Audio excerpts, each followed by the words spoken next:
오늘 하나님께서 저희들에게 주시는 말씀 보도록 하겠습니다. 사무엘상 16장입니다. 18장입니다. 죄송합니다. 18장 6절에서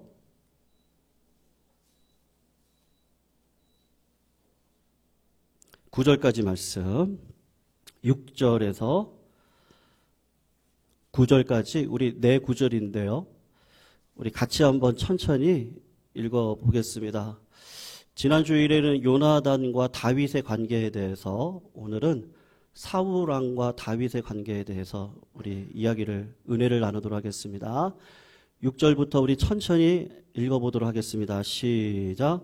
무리가 돌아올 때 곧 다윗이 블레셋 사람을 죽이고 돌아올 때에 여인들이 이스라엘 모든 성읍에서 나와서 노래하며 춤추며 소고와 경세를 가지고 왕 사울을 환영하는데, 여인들이 뛰놀며 노래하여 이르되 사울이 죽인 자는 천천히요 다윗은 만만이로다 한지라. 사울이 그 말에 불쾌하여 심히 노하여 이르되 다윗에게는 만만을 돌리고 내게는 천천만 돌리니 그가 더 얻을 것이 나라 말고 무엇이냐 하고, 그날 후로 사울이 다윗을 주목하였더라. 아멘. 오늘 여인들의 노래가 조금 문제가 있었습니다. 이렇게 노래를 부르지 않았으면 좋았을 텐데 라는 생각이 있습니다.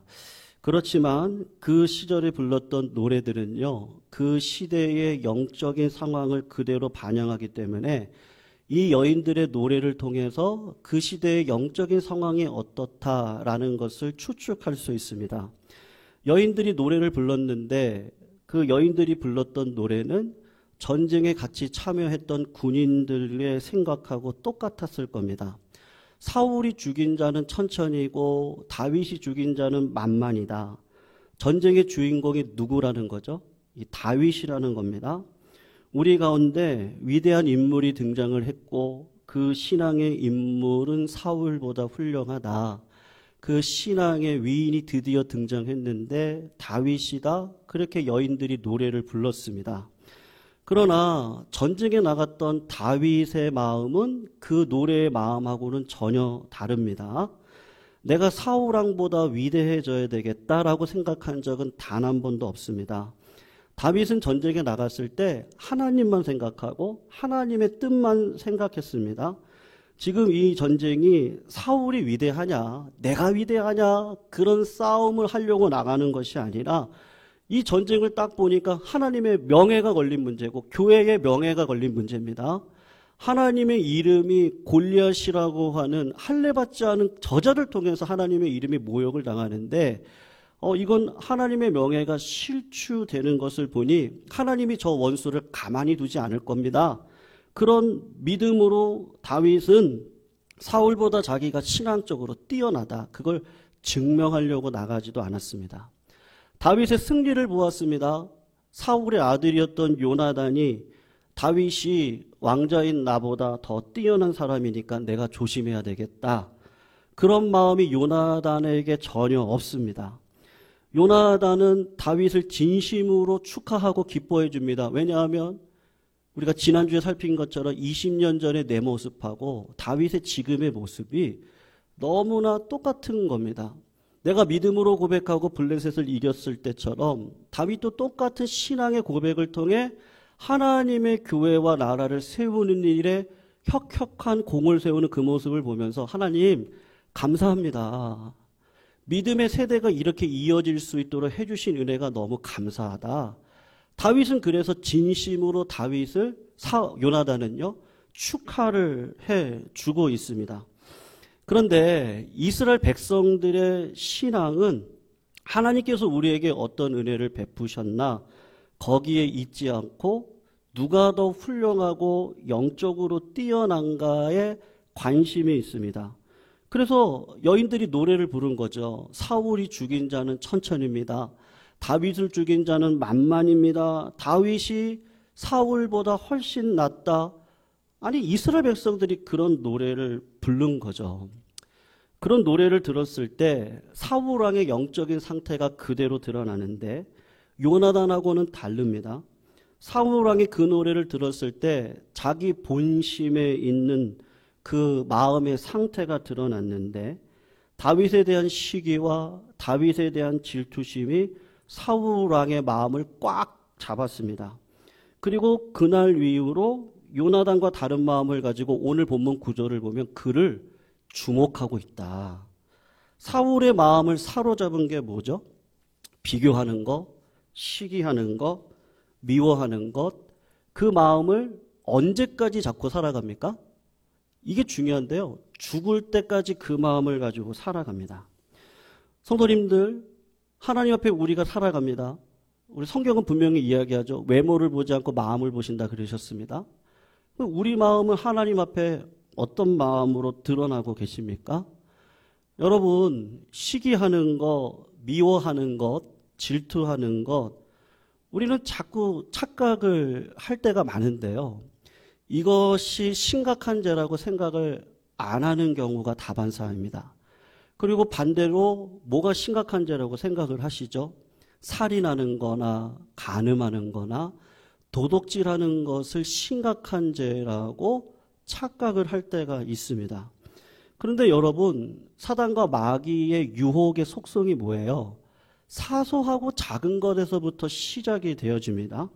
사울의 마음 가운데 여러분, 사울이 다윗과 한번 비교를 해보세요. 그가 평생에 살인을 했던 적이 있습니까? 다윗과 비교를 해보실 때? 다윗과 비교를 해봤을 때 그가 평생에 간음을 했습니까? 사울의 마음속에 항상 있는 게 뭐냐 하면 항상 시기하는 마음이 있습니다. 항상 미워하는 마음이 있습니다.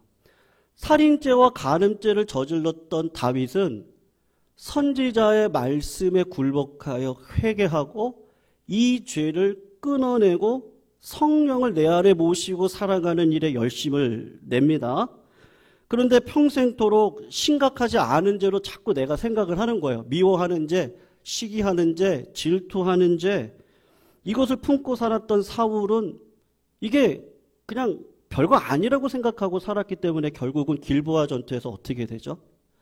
자기 스스로 목숨을 끊어버리는 일에 하나님의 구원의 영광을 누리지 못하고 결국은 그 끝은 자살로 끝을 맺고 맙니다.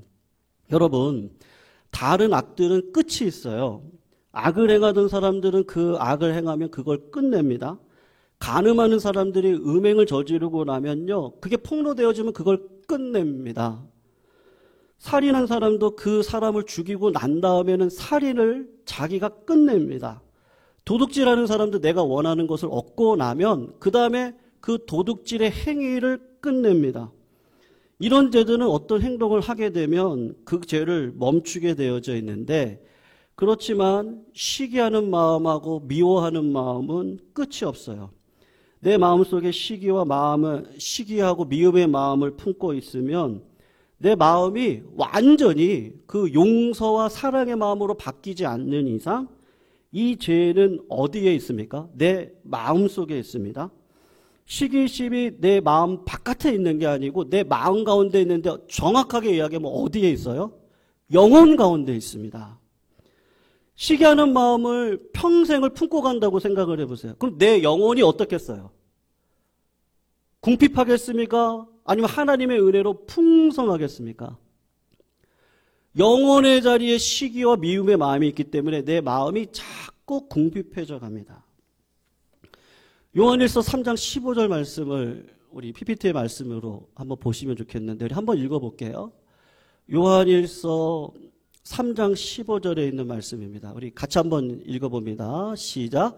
그 형제를 미워하는 자마다 살인하는 자니 살인하는 자마다 영생이 그 속에 거하지 아니하는 것을 너희가 아는 바다. 여러분, 저 성경 구절을 자세히 보십시오. 자기 형제를 미워하는 사람은 살인자라고 합니다. 그런 사람은 그 마음 가운데 영생이 없을 겁니다. 그런데 내 마음속에 시기하고 미워하는 마음을 가지고 이 땅 가운데 계속해서 살아가는데 이것을 큰 죄라고 생각하지 않고 살아갑니다. 근데 하나님께서 우리들의 마음을 딱 뒤집어 보고 하는 얘기가 뭐냐 하면 네 마음 가운데 계속해서 시기하고 질투하고 하는 마음을 품고 살아가면 너는 살인자라고 지금 이야기를 하고 있는 것이죠. 왜 그렇습니까? 성령님이 떠나기 때문에 그렇습니다. 사울왕을 파멸시킨 것은 큰 죄가 아니에요. 사소하게 보이는 죄입니다. 그게 뭐냐 하면 옆에 있는 형제의 뛰어남을 보니까 나보다 좋은 것을 가지고 있는 형제를 보니까 시기하고 질투하고 미워하는 마음이 생기는데 그것을 사울이 평생 품고 살아갑니다. 욕심이 잉태하여 뭐를 낳아요? 죄. 죄가 장성하면 뭐를 낳습니까? 사망, 살인을 낳는 거죠. 여러분, 시기하는 마음은 우리 마음 가운데 두 가지로 드러납니다. 세상적으로 볼 때 저 사람이 나보다 실력이 뛰어납니다. 가정 형편, 배경, 나보다 좋아서 나보다 성공하고 행복하게 살아가는 사람들을 볼 때 내 마음 가운데 기뻐하는 마음이 아니라 비교하고 원망하고 시기하는 마음이 생깁니다. 여러분, 세상적으로 살아갈 때만 그렇지 않아요. 영적일 때도 마찬가지입니다. 신앙생활을 하는데 나보다 더 큰 은혜를 받고 나보다 더 큰 은사를 받고 나보다 더 경건하고 헌신되게 하나님께 쓰임받는 영적인 사람들을 볼 때 그 사람을 기뻐하기보다는 시기하고 그 사람을 질투할 때 내 마음에 성령이 충만해서 성령이 내 마음을 격발해서 성령의 열매, 내가 있는 곳이 내가 비치면 어두움은 사라지잖아요. 내가 있는 곳에 기쁨과 내가 있는 곳에 오래 참음과 내가 있는 곳에 사랑이 흘러넘치는 게 맞습니다. 그런데 그 기준을 따라가 살아가다 보니까 자꾸 어두움이 있는데 그 어두움을 누구에게서 찾아요? 저 사람 때문이라고. 교회가 이래서 그렇다고. 하나님 살아계신 거 맞냐고. 그런 식으로 우리가 반응을 하는 경우가 있습니다. 또 다른 경우도 있습니다. 미워하고 시기하는 마음이 나보다 더 뛰어난 관계 속에서도 오지만 나보다 못한 사람과의 관계 속에서도 나타납니다. 내가 그분을 바라보았습니다. 나보다 재능이 없습니다. 나보다 모든 환경이 뛰어나지 않습니다. 가정 환경이나 배경을 볼 때 그렇게 뛰어나지 않으니까 내 마음 가운데 어떤 마음이 들어가요? 무시하는 마음이 들어갑니다. 영적 은사를 보았는데 신앙으로 살아가는 것을 보았는데 나보다 떨어지는 것 같습니다. 그럴 때 시기와 질투의 마음이 무엇으로 드러나죠? 무시의 마음으로 드러납니다. 무시하고 비난하고 하찮게 여기는 것으로 시기와 질투가 드러납니다. 성도님들, 사울왕은요, 이 마음을 가지고 자기 평생을 허비하면서 살아가는 겁니다. 성령님께서 사울왕과 함께하지 못해요. 그래서 그 사울왕을 떠납니다. 왜 떠났습니까? 사울왕의 마음 가운데 평생이에요. 미워하는 마음을 계속 품고 살아갑니다. 이게 장성하니까 하나님이 그 안에 거하실 수가 없는 겁니다. 그러니까 성령님이 떠나가는데 성령님 스스로 떠나간 게 아니라 사울이 성령님을 몰아내는 거죠. 우리 주님께서 하셨던 말씀이 있어요. 다른 죄는 다 용서받아요. 간음도 용서받아요. 살인도 용서받을 수 있습니다. 회개하면 됩니다. 근데 어떤 죄는 용서받지 못해요. 성령님을 거역하는 죄는 용서받지 못합니다. 예수님을 보십시오. 요한복음을 보면 7가지 기적이 나와요. 2장을 보면 첫 번째 기적이 나오는데 예수님 공생의 첫 사역의 기적이었습니다. 물이 포도주로 바뀌는 사건이었습니다. 어머니도 같이 동참했습니다. 이 결혼잔치에 포도주가 떨어졌어요. 그래서 어머니가 예수님께 구합니다. 네가 좀 도와줘라. 그랬더니 예수님께서 어머니 왜 그런 말씀을 하십니까? 아직 내 때가 이르지 않았습니다. 그렇게 우리 주님이 고백을 합니다. 여러분, 우리 주님은 사역 처음부터 마지막 끝까지 하나님의 때, 하나님의 뜻, 하나님의 마음, 하나님의 성품을 위해서 처음부터 마지막까지 준비하고 살았던 사람입니다. 왜 하나님이 나를 이 땅에 보내셨는지, 이 땅을 살아가면서 하나님의 뜻에 내가 무엇을 하고 살아가야 될지를 공생의 초기 때부터 어머니 아직 하나님의 때가 이르지 않았습니다. 항상 그 일을 마음에 두고 하나님의 때를 생각하고 그 때를 준비하며 그 때를 위해서 말씀도 선포하고 치유의 사역도 베풀고 기적도 베풀고 제자들을 부르셔서 하나님의 영광을 위해 그 때를 오래 참고 기다리면서 그 길을 걸어갑니다. 예수님이 다른 사람들이 비방했습니다. 네가 메시아가 맞니? 뺨을 때렸습니다. 옷을 찢었습니다. 어떤 분들은 예수님을 나의 왕으로 삼으려고 그랬습니다. 당신이 나의 왕이 되어 주십시오. 손뼉을 치고 그분을 찬양했습니다. 근데 예수님의 마음은 딱 한 가지에 있었습니다. 하나님께서 나를 보내신 사명이 있습니다. 나의 동역자를 미워하거나 시기하거나 차별을 두거나 그럴 마음이 전혀 없습니다. 예수님께서 한 마음을 가지고 하나님의 나라와 뜻을 위해 지금도 내가 무엇을 해야 할지 오직 그거 하나만 붙들고 그의 인생을 살아가십니다. 여러분, 우리가 잘 아는 건데요. 여러분, 내가 시기하고 미워하고 질투하는 사람은 어디에 있는 사람이죠? 가까이에 있는 사람입니다. 가까이에 있는 사람이 나를 괴롭힙니다. 아내를 가장 괴롭히는 사람은 누구예요? 우리 아내분도 한번 대답해 주세요. 너무 뻔한 대답이어서 제가. 그거 있잖아요. 왼수요. 어떤 왼수요? 평생 왼수요. 누구예요?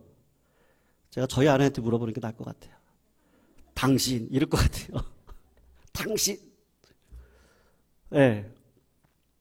가까이 있는 사람이 상처를 줍니다. 부모를 가장 괴롭히는 사람은 누구죠? 자식이죠.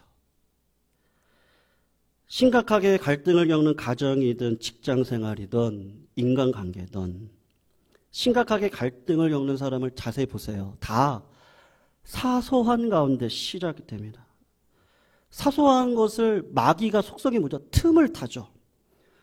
나무 열매 하나 따먹는 게 뭐 큰 죄예요. 내가 살인을 했나요? 간음을 했나요? 도둑질을 했습니까?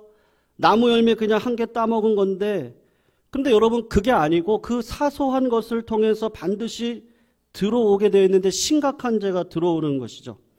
내 마음속에 이제 은혜 받고 하나님의 자녀된 삶을 잘 살아가려고 합니다. 근데 하나님 저에게 원하시는 게 뭐예요? 은혜를 가지고 살아가려고 하는데 내 옆에 보니까 이 까다로운 남편을 주셨어요. 아내를 주셨어요. 힘든 자녀를 주셨어요. 힘든 과정과 고난을 나에게 주시고 힘든 시어머님을 주셨습니다.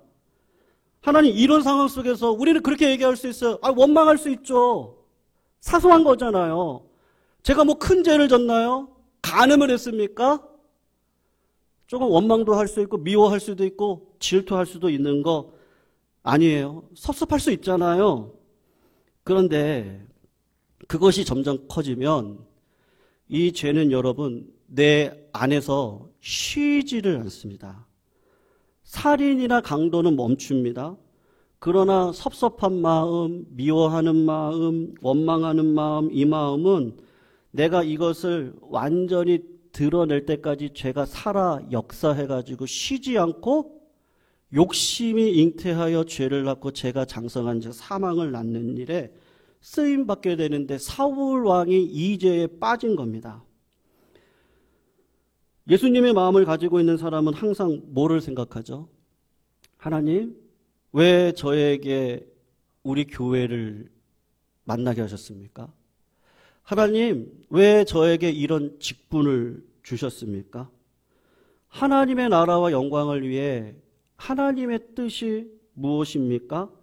그것을 기억하면서 하루하루를 하나님의 나라의 그 영광을 내 마음 가운데 채워넣는 일에 날마다 부족함이 없도록 살아가는 것이죠. 교부 시절에요. 프란시스코 수도회라고 하는 유명한 수도회가 있습니다.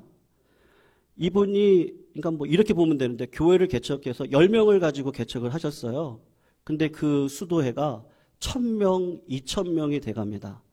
근데 개척 초반 시절에 레오 형제라고 하는 사람을 데리고 파리로 추운 겨울날 맨발로 수도승이니까 맨발로 파리를 가면서 그의 전기 가운데 나오는 일한데요. 서로 이런저런 이야기를 하면서 묵상을 하나님의 말씀을 묵상하면서 지나갑니다. 그러면서 이렇게 질문을 하는 거예요. 내가 실력 있는 사람이 됩니다. 가정 형편이나 집안 병행이 나보다 더 좋아서 나보다 성공하는 사람들을 보고 이 땅을 살아갈 때 하나님께서 어떤 은혜를 주시느냐 하면 내가 그런 사람이 되는 것이죠.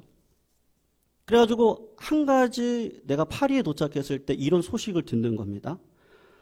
프란시스코 형제들이 많지 않을 때입니다. 아직은 교회 개척 시절이니까. 그런데 우리가 갔을 때 파리의 유명한 신학 교수들, 주교들, 게다가 대주교들, 추기경들, 그리고 프랑스와 영국의 왕까지 우리 프란시스코 수도회에 가입을 하겠다. 우리 교회 등록하겠다는 겁니다.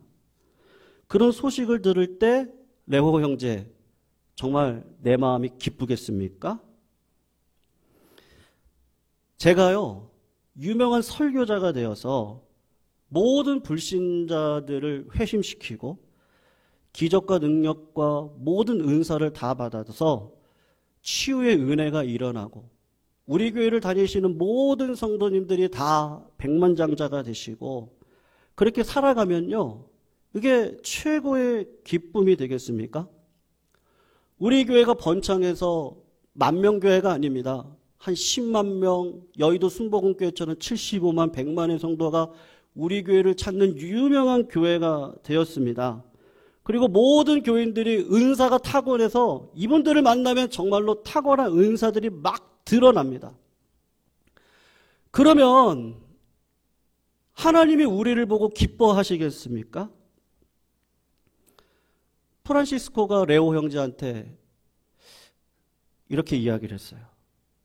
우리가 이렇게 춥고 배고픈 가운데 마을에 도착했는데 배고픔과 추위와 피로에 죽을 지경이 되어서 마을에 도착했더니만 생각지 못한 일이 일어났는데 그 사람들이 우리를 귀찮은 거지 취급하고 도둑놈 취급하면서 문도 안 열어주고 오히려 욕을 합니다. 그런 상황에서 인내와 사랑을 잃지 않고 그것을 묵묵히 받아낼 수 있다면 거기에 참된 기쁨이 있지 않을까요? 그렇게 이야기를 했어요. 그냥 성도님들, 우리 교회가 몇 명이 모이면 하나님이 기뻐하실까요? 한 3만 명 모이면 될까요? 여기 서 있는 제가 정말 설교를 능력 있는 설교를 해서 수천만 명의 사람들이 지금 온라인 시대니까 다 제 설교를 들으시면 하나님이 기뻐하시겠습니까? 예수님께서 이 땅에 오셨습니다. 창조주 하나님이신 예수님이 이 땅에 오셨습니다. 근데 아무도 그분을 왕으로 인정하지 않습니다. 오히려 예수님의 모습을 보면서 조롱하고 때리고 십자가에 못 박았고 네가 메시아면 내려와 보라 우습게 여기고 하찮은 존재로 취급하셨습니다. 근데 예수님은 어떻게 하셨습니까? 예수님과 같은 상처를 받으신 분들 계세요? 유다한테 상처받고 12명 제자들한테 모두 다 상처받고 형제들이 자기를 떠나고 그리고 십자가에 달려 죽어야 되는 상황 가운데 우리 주님은 단 한 번도 그들을 미워하거나 그들을 시기하거나 그들을 저주하지 않고 하나님, 저들을 불쌍히 여겨주십시오. 하나님께서는 외모를 보지 않고 마음을 보십니다. 하나님께서 나에게 걸으라고 하는 길이 있습니다. 평생 왼수 같은 남편을 누가 만나게 하셨어요? 대답을 안 하시네요. 저희 아내한테 물어볼게요. 누가 만나게 하셨습니까? 하나님이 만나게 하셨습니다. 우리 교회를 누가 만나게 하셨습니까? 하나님이 만나게 하셨습니다. 우리 형제자매를 누가 만나게 하셨습니까? 하나님이 만나게 하셨습니다. 네, 맞아요. 우리 교회보다 조금 더 브랜드가 있다고 할까요? 거기에서 섬기시는 분들은 또 하나님의 뜻이 있으실 겁니다.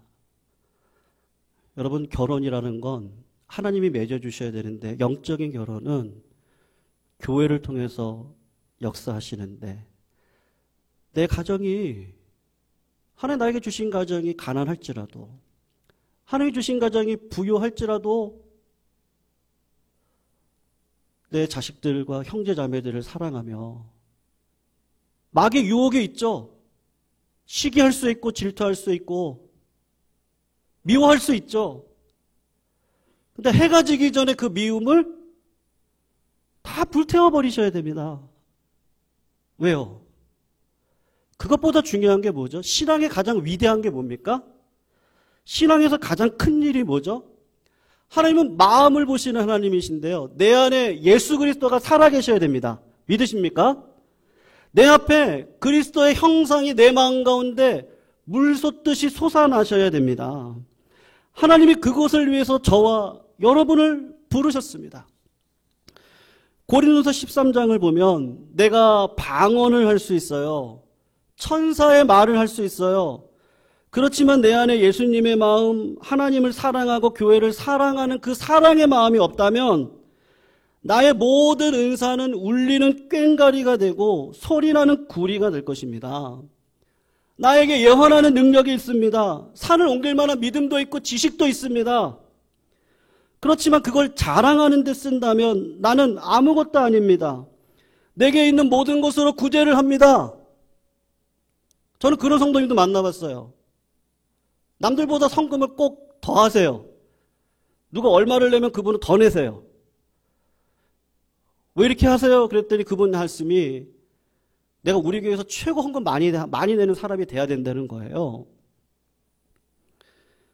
모든 것을 구제하고 내 몸을 불사르게 내어준다 할지라도 그 안에 그리스도에 대한 사랑이 없으면 아무것도 아닌 거죠.